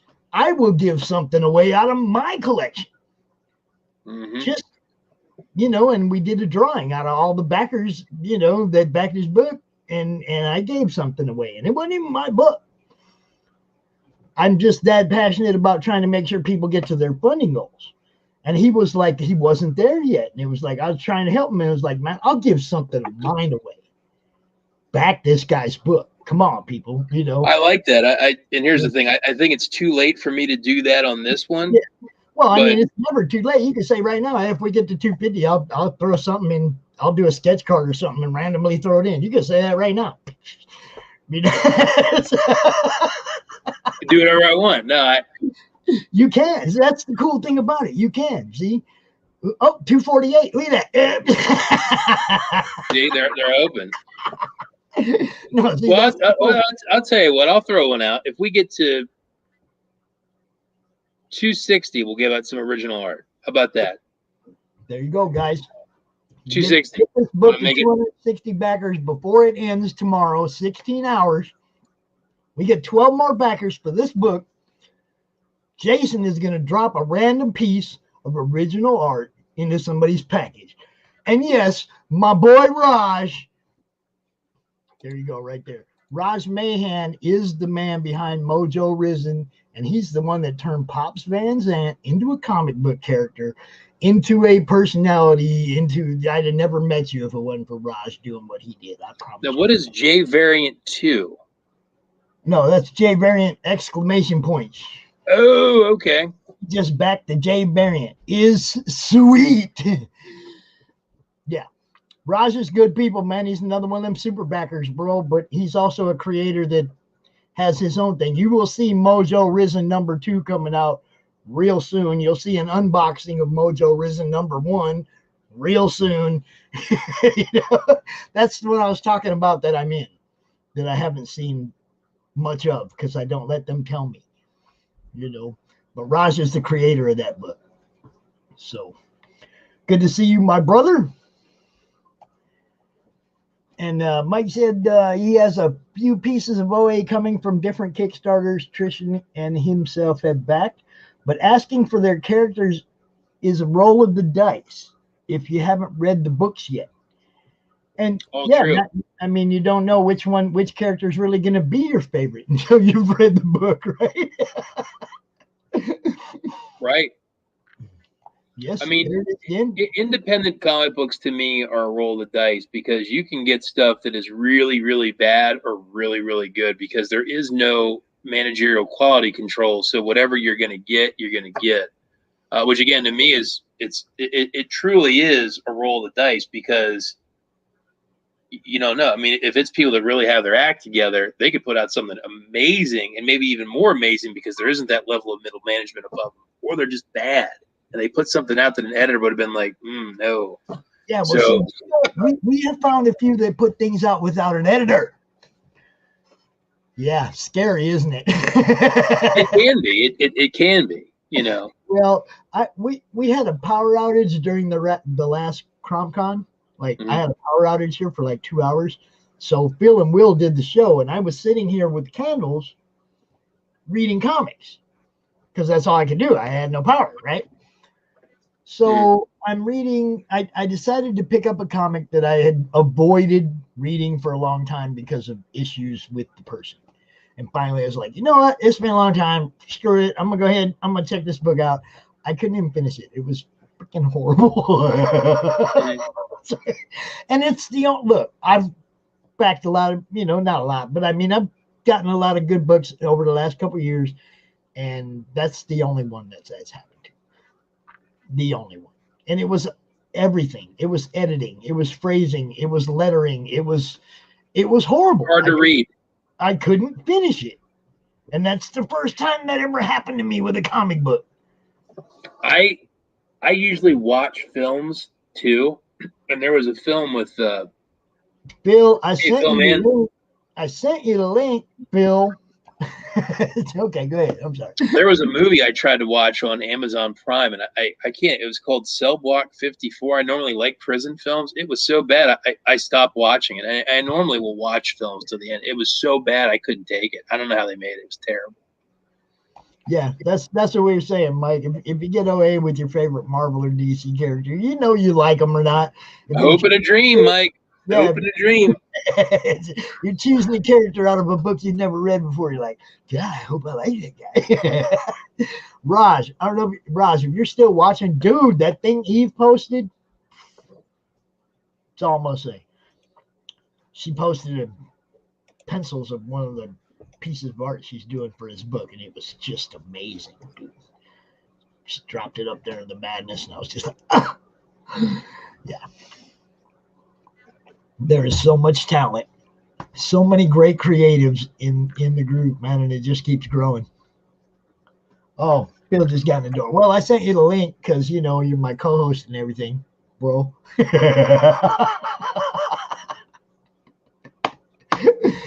Yes, that is my co-host, and he is also a fellow creative. And what you were saying earlier, like if something happened to me, I'm sure Phil would keep this thing alive. I'm sure that's good. I hope he would. Well, maybe Phil ends up having a whole separate show. I mean, to have more he's supposed to come set a brand up in the studio, and whenever he wants to go out there, he'll have his own, branding, colored background schemes, all that whenever he wants to, but he keeps avoiding getting the keys to the studio. I think he's trying not to do it. I don't think he wants his own show. But it's always there for him. He knows it. Anytime he wants to go out live and draw or whatever, he's more than welcome to use the studio. I'll get him out there eventually. Film. Now, Pops, where do you live in Seattle? Do you live in the city, or do you? Oh no, I'm nowhere near there. Where do you live at? I'm in the southwest corner of Michigan. Okay, I was thinking you lived in Seattle because you were saying about Emerald City, but okay, so you're in Michigan, all right. Yeah, that was the first one that went down, and I seen all my friends going, "Oh my God, what am I going to do?" And it was like, so that ECCC was what happened that created CromCon. Okay, yeah, that's why I asked, because I didn't know if you lived in Seattle, but I know very little about Michigan. I was only ever there once at a factory tour for a window manufacturer. That was it. Coffee, coloring, and comics coming soon. Are you going to do that in my studio, Phil, or are you going to do that somewhere else? You can do it here. Yeah, it's the whole thing is fun, man. All of it. So, Pops, here's my last question. My last real thought for you is: so we're working on the next Lords of the Cosmos, and that's going on, but I am not going to do it as my next Kickstarter. I got to do a little detour. I have been working on a project that is not a comic book for years, and it's getting close to being done, actually. So I'm going to have an actual coloring book, but it's going to be a satanic coloring book that is going to be different, totally different than the comic books. So what advice would you have for me kickstarting a coloring book? Because it's not the same animal as this stuff. Well, we've already had people do some of those. Mm-hmm. Okay, Mike Barron did an adult themed comic book or coloring book that I think did pretty well. The group that I used to be in on Facebook, what was the name of that group? MCBCFA. Make comic book collecting fun again. That group, they do a annual coloring book where different artists submit the pages for the coloring book, and that seems to be real successful. So I have no doubt that could, especially it's where you market it, right? Okay, you said satanic, horror based, correct?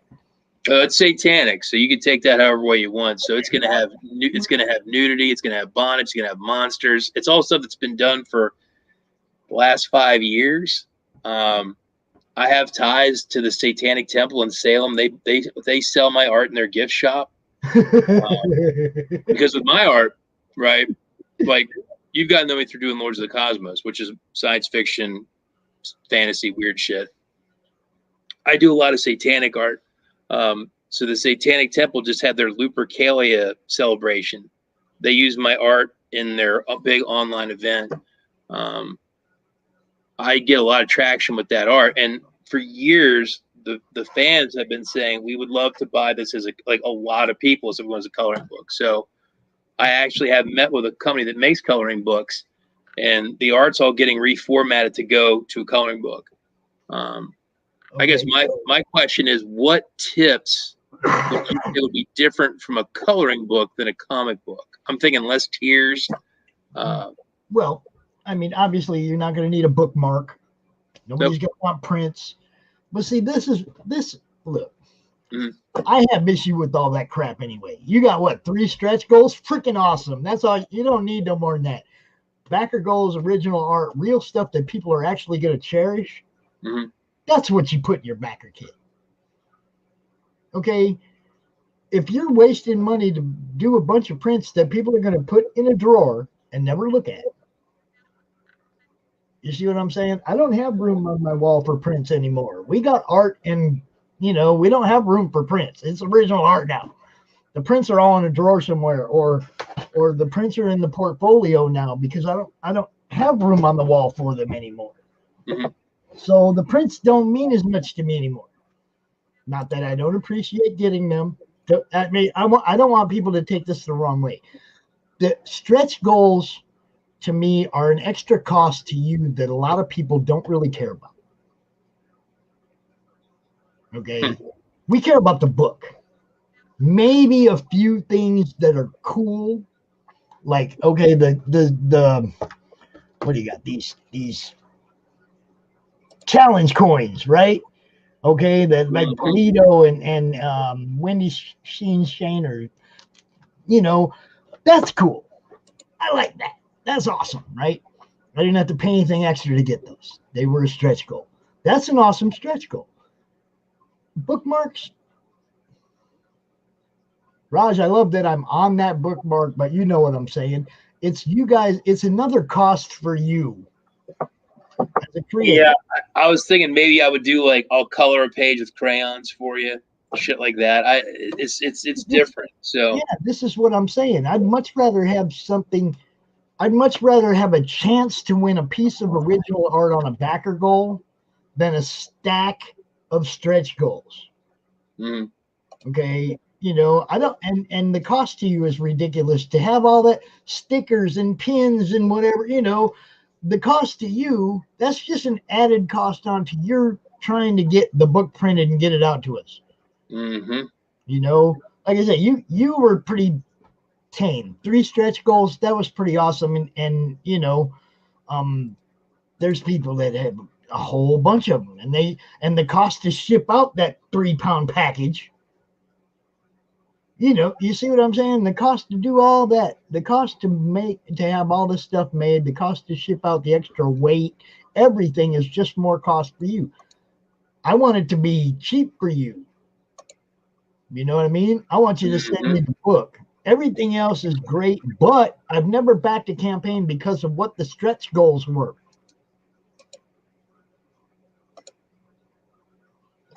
I backed a campaign because I like the look of the book. Mm-hmm. Okay, so that was never a selling point for me because, I'm throwing in this print is a reason for me to buy it. No, I bought the book because I wanted the book. All the other stuff is great, but it's not, to me, it's not something that has to be there. Mm-hmm.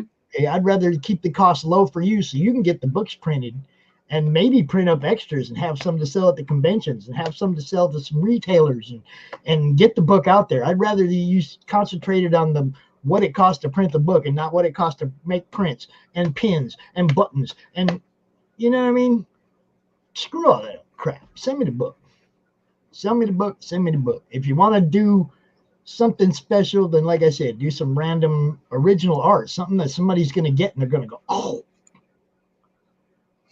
You know what I mean? It's like they're going to, you're that's a win. If you've never opened a package that had something you didn't expect in it, that's a big win. Okay, that's what I'm saying. It's like I opened up a Polito package that had one of those black metal John Boy Myers in it. Mm-hmm. Only 13 made. I got number 13 of 13. Okay. It's on the wall over there, bro.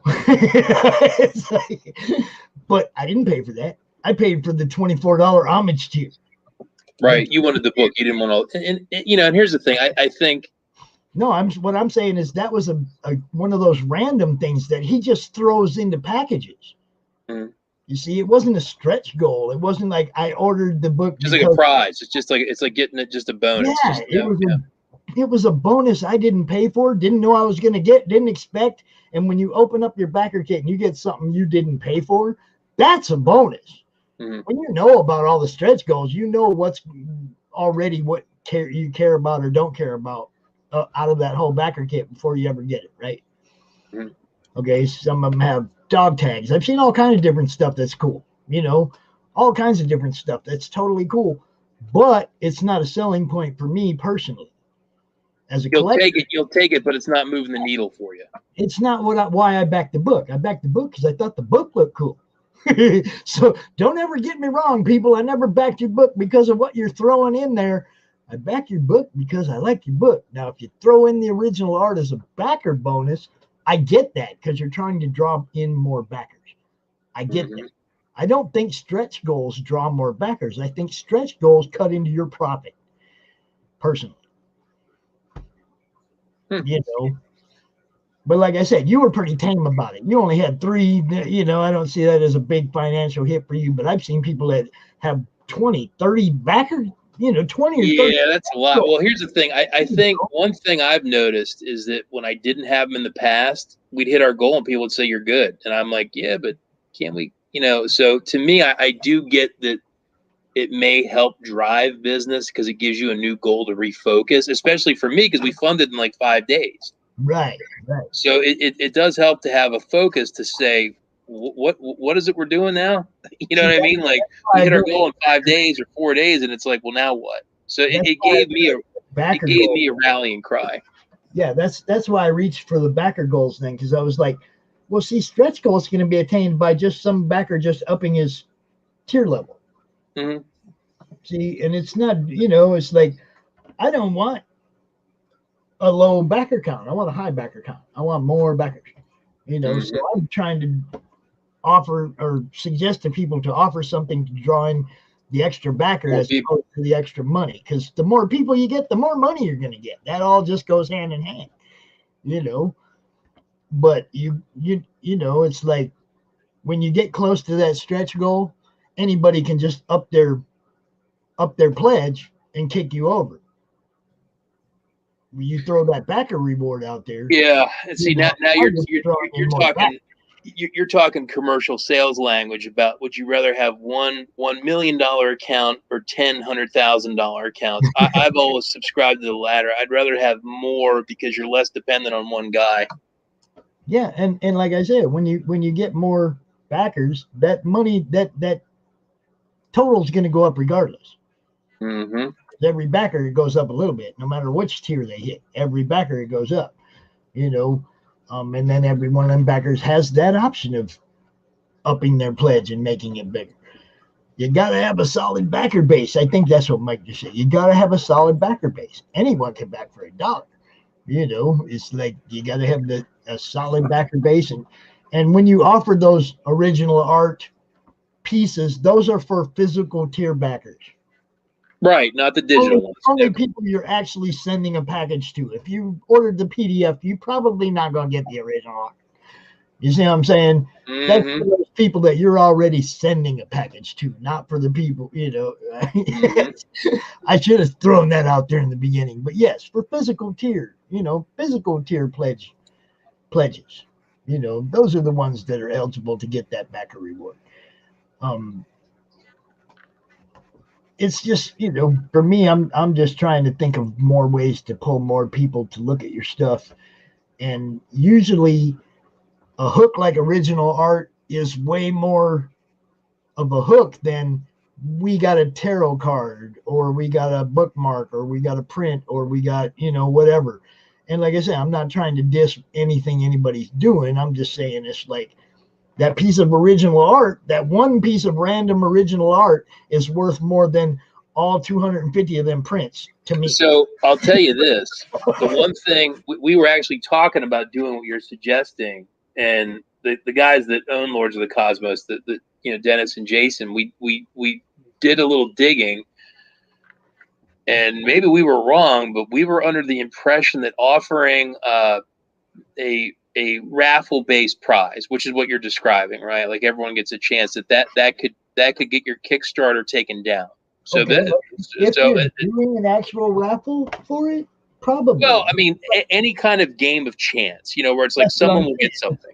It's not even a game of chance. My wife's going to stick it in one of the packages over there. Right. I mean, Polito does it. I'm going to put these 13 black medals in random packages. You know what? Screw it. If Brian Polito's doing it, then I can do it. Because you see what I'm saying? It's well, like, no. Here's the thing. We thought you couldn't do that. Yeah, he does it on Kickstarter. He puts random stuff in packages that's not stretch gold tier. It's not, he calls it turbocharged. We're going to turbocharge this campaign right now. We got 13 of these right here. But he only actually puts 10 of them in circulation. He keeps 3 of them. So he prints 13 of those metal covers, and 10 of them go into random packages. It's not a drawing. It's not, it's just random. Whoever, Brandy or whoever's out there in the shipping, just sticking that one in that package, that one in that package. Yeah. Well, no. Here's the thing: if he's doing it and he's highly public about it, then we must be wrong, or that's fine. I mean, you live and learn, so it's good to know that, because I think you're right. I think I would much rather do what you're suggesting than do everyone gets a sticker. Well, so, we had backer rewards on the Mojo campaign. Right on the campaign, they had backer rewards 100, 125. I mean, so that's Kickstarter. It was right there on the campaign and plain in black and white. Well, Pops, I got to tell you, brother, I'm getting tired. It's almost 10 o'clock. Yeah, I'm about ready to, my limit. Yeah, I'm about ready to nod off, man. And no offense, I'm just getting sleepy. No, 2 hours. Usually when I do something like this is, an hour and a half. So, we've probably just for a single guest really gone well beyond what I normally would do. Fair. It's great meeting you. Hey, we got you a few more backers today. Like I said, I'm gonna push you all day tomorrow. We're gonna get you over 250. I'm going. Let's go for 260, man. 260 original art. We'll give away original art. Now you taught me it's okay. See, Pops, you taught me that's okay. Well, yeah. I didn't know. See, here's the thing. This is why your group's a good thing, because what you just gave me was knowledge. I thought what you were saying we couldn't do. Well, now I know we can do it. So now I got more tools because I just didn't know that. Now I do. That's great. Yeah, we just called it a backer reward, and like I said, we didn't do, I don't think that they did a drawing. I think it's just random. I think once you get into that, we're going to raffle it off type thing, then you're ringing bells. But when it's not about, making a contest out of it, it's just, happening, Right. I mean, and it goes on. I like how, like some people start at 50 backers, and we'll do one at 50, one at 75, one at 100, 125. And, it's like they got pages of the actual pages from the book as the original art that they're giving away. Rich Parada's doing that too with Incantessi. So I think he did tiers. He's doing both, actually. I think he did tiers for art and random giveaways. It's going crazy. Yes, you can put random stuff in. Well, it was a reward. It was a backer reward, not a goal. But like I said, I've already seen people doing it, so I know we can do it. We did it with Mojo. We also did the print. We did the exclusive CromCon print for Mojo for only physical backers. So I know you can do that too. That was the first 50 physical backers of Mojo got the Crom print, Crom and Mojo print. So I'm gonna let you go to sleep, bro. Like I said, we will work on this all day tomorrow. We will get you there. Thank you. I will pop it up during Monday Madness tomorrow, just so we can see how it ended up. Yep, we end at 2, so 2 o'clock. All right. Well, I do a show tomorrow night too, so I'll be out here by 8 o'clock talking about how we did. I appreciate it, buddy. All right. 260 people, original art. Thanks, brother. Peace. See ya. All right, man. All right. That's how we do this. Throw out some commercials and stuff real quick. CromCon 11. That's right. The 11th. Actually 12th. But the 11th time CromCon is coming at you February 27th and 28th. And watch out, because Sunday night is gonna be wild. Sunday, Shay the Red and her crew invade CromCon, 9 p.m. Eastern. You're not gonna want to miss this. Go.